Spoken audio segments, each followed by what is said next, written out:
TikTok has introduced a new feature allowing users to send voice notes in direct messages. Want to try it out for yourself? I'm Jessica, and in this video, I'll show you how to send voice notes on TikTok. Now let's get started.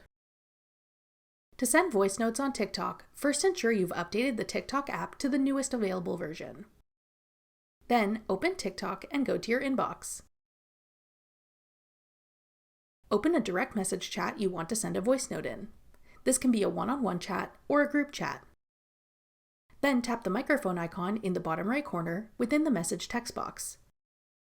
Recording will begin immediately, so go ahead and say whatever you want to say to your friend in your voice note.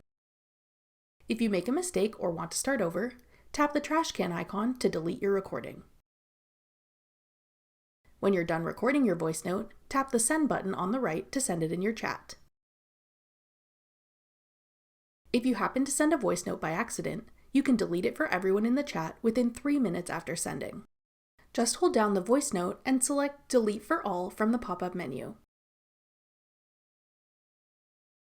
That's all it takes to send voice notes on TikTok. Want to learn more about using TikTok? Check out our beginner's guide next. Click the video on your screen now to watch. Thanks for watching. If you found this video helpful, we'd love it if you'd hit the like button below and subscribe to our channel. We put out great new tech tutorials like this one every day.